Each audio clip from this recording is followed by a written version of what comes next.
Hello everyone.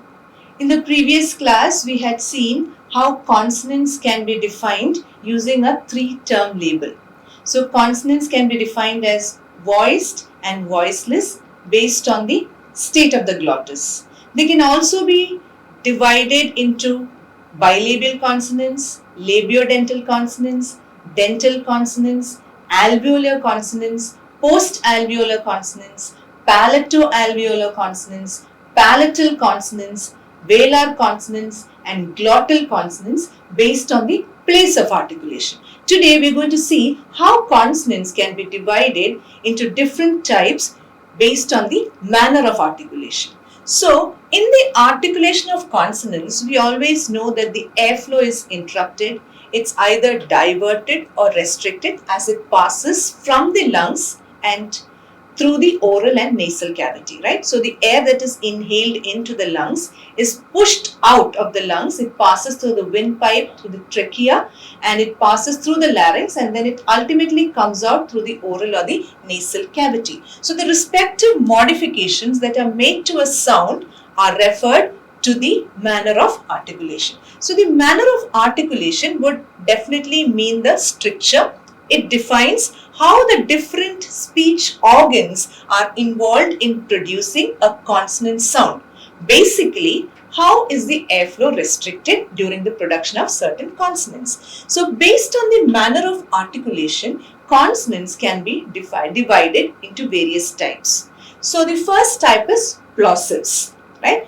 In plosives, the speech organs are closed.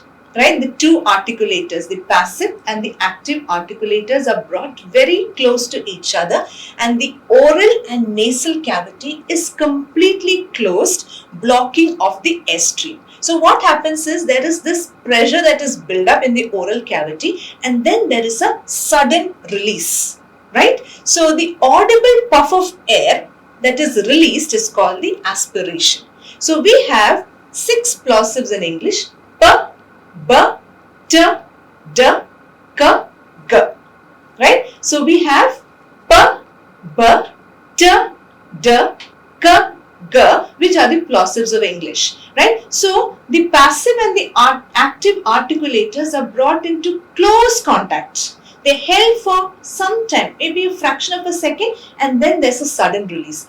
P, b, right? P as in pin, b as in boy, t as in tin, d as in dog, k as in king, g as in girl. So those are the 6 plosives in English. Then we have fricatives, right? Fricatives are produced by bringing the mouth into position to block the passage of airstream, but there is not a complete closure, right? There is some kind of gap so that the air that passes through generates audible friction, right? So the passive and the active articulators are brought into close contact with each other, but they are not brought completely into contact. There is some gap for the air to escape with audible friction, and we have the fricatives in English, which are f as in fish, v as in van, th as in earth, the as in this, s as in sing, z as in zip, sh as in shin, j as in measure, and h as in hat. So, f, v, th, the, s, z, sh, j, h.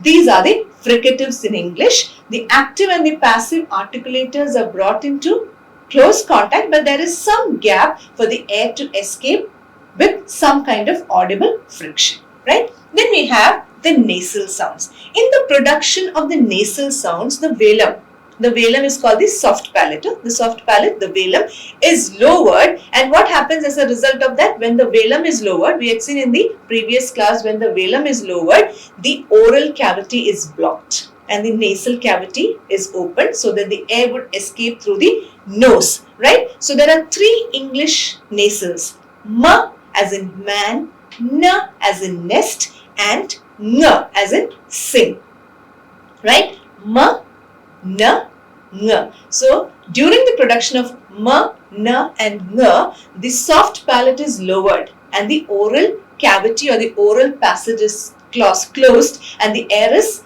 forced to escape through the nose, and we have the nasals in English. Then we have affricates. Now, like with the plosive, there is complete blockage, right, of the airstream in the oral cavity, but it's not just like the plosives. The blocked air is not released suddenly. In the production of plosives, the active and the passive articulators are brought into close contact with each other, and then there's a sudden release. But in the case of affricates, the passive and the active articulators are brought into close contact, but there's no sudden release of air. Instead, the air is released slowly with audible friction, right? So we can say that the affricates can be divided into two parts, a plosive followed by a fricative, because there is complete closure and then there is friction at the same place, right? So affricates are produced when the active and the passive articulators are brought into close contact with each other, but then they are gradually released, and there is this slow release of air with audible friction. And we have ch and j, which are the affricates in English. Ch as in chat, ch as in chum, right? J as in judge, j as in jam, right? So these are the affricates in English. Then we have the laterals. There's only one lateral in English, and that is l. So the tip of the tongue is brought into close contact with the alveolar ridge, and the sides of the tongue or the rims of the tongue are lowered so that the air would escape through the rims, through the gap that is caused by the lowering of the tongue, right? The rims of the tongue. And the only lateral sound in English is l. L as in light, l as in lamb, l as in love, right? So during the production of laterals, what happens is the tip of the tongue is brought in close contact with the alveolar ridge, and the sides of the tongue are lowered so that air would escape through the sides, and the lateral sound is produced. Love, light, lamb, etc. Then we have the semi-vowels. Now the semi-vowels are also called gliding consonants. They are also called approximants. They are the sounds that phonetically have a vowel-like articulation, but phonologically they have a consonant role in the syllable structure. So they are rapid independent vocalic glides. That's what they are called. Independent vocalic glides, where the speech organs produce quite a weak articulated closed vowel and move immediately to another sound of equal or greater prominence, right? So this is how we define semi-vowels. So they are actually consonants, but they've got a vowel-like articulation. The tongue would glide, right? So there are two semi-vowels in English. They are w and y. W as in window, y as in yesterday, y as in year, right? So there are two semi-vowels, and they are also called gliding consonants because the tongue would glide. They are actually consonants, but they've got a vowel-like articulation, right? Phonetically, they have a vowel-like articulation. And there are two semi-vowels in English, w and y. And next we come to the sound r. We've spoken about all the other sound. The sound r is quite different, and there are different ways in which the sound r can be produced because it is based on the position it comes in certain ways, words, right? The r can come in the initial position, medial position, final position. So it's all based on the way r is positioned in words. So there are three ways in which r can be defined based on the manner of articulation. One is, it can be called a trill or a roll. Now, in the production of a trill or a roll, we see that the tip of the tongue strikes against the hard palate either once or repeatedly. So, during the production of a trill, the tip of the tongue would strike against the hard palate either once or repeatedly. So, in a trill, the r must be preceded by a consonant sound. Right? So when we have a trill, when we call r as a trill, the r must be preceded by a consonant sound. So we have words like fright, frame, bright, trap, stray. In all these words, we see how the r is preceded by a consonant sound. So we see it's a trill, right? In the production of a trill, the tip of the tongue would strike the hard palate repeatedly or once. Then we have flap or taps. So sometimes the r is produced by just a single tap of the tongue, right? And it's called a flap, right? There's just single tap of the tongue and it's called a flap. For a flap to occur, the r must exist between two vowel sounds, or it must be preceded by the consonant th, right? We've seen that consonant th, it's a fricative, right? It's a dental fricative, right? It's a voiceless dental fricative, and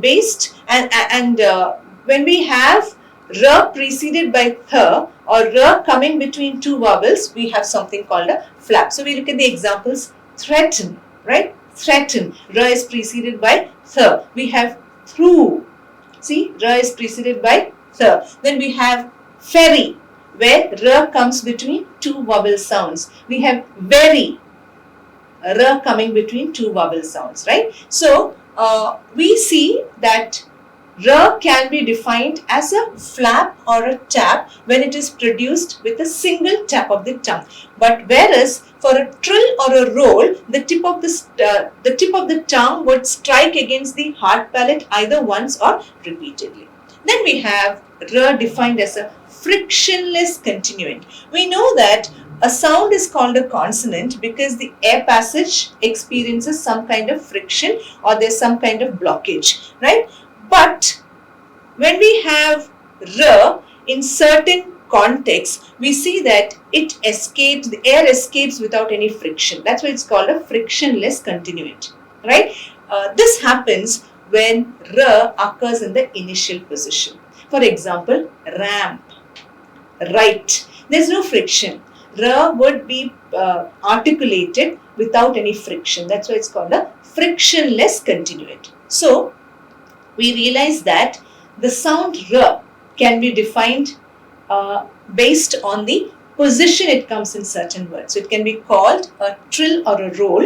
It can be called a flap or a tap. It can be called a frictionless continuant. So based on the manner of articulation, we can divide consonants into different ways. So when we summarize what we have learned today, we realize that the manner of articulation is how the different speech organs are involved in the production of a consonant sound. That means, what is the stricture that is involved? The stricture. The stricture refers to how the airflow is obstructed. Like, in plosives, there is complete closure and sudden release, right? And then in the case of fricatives, it is partial closure and gradual release. In the case of affricates, it's complete closure and gradual release. So that is the stricture, the way in which the airflow is obstructed. So according to the manner of articulations, consonants can be divided into plosives, fricatives, nasals, affricate, laterals, semi-vowels, and the sound r can be divided as trills or rolls, flaps or taps, and frictionless continuants. So the plosives in English are p, b, t, d, k, g, right? Fricatives are f, v, h, d, s, z, sh, r, and h. Nasals are m, n, ng. Affricates are ch, j. There's only one lateral in English, that is l. And the semi-vowels are w and y. And the sound r can be defined as a trill or a roll, a tap or a flap, or a frictionless continuant based on the position it takes in certain words. So with that, we come to the conclusion that consonants can be defined using a three-term label. The first one is based on the state of the glottis. It could be voiced and voiceless. Then next one is based on the place of articulation, and then based on the manner of articulation. So when we define a consonant, we need to use this three-term label. For example, when we define p could be defined as a voiceless bilabial plosive. B is a voiced bilabial plosive. Nasal, m, all the nasal sounds are voiced, right? So we have m defined as a voiced bilabial nasal. When we have the affricate ch, we would define it as a voiceless palato-alveolar affricate. When we have a semi-vowel, the semi-vowels, both w and y are voiced. So, w would be defined as a voiced bilabial semi-vowel. So, based on the three-term label, we can define all the 24 consonants in English. They would be voiced or voiceless, then based on the place of articulation, and finally based on the manner of articulation, right? So when we have the lateral l, for example, we would say lateral, it's a voice sound, so we would say a voiced alveolar lateral. So that is how we define the 24 consonants in English. Thank you very much.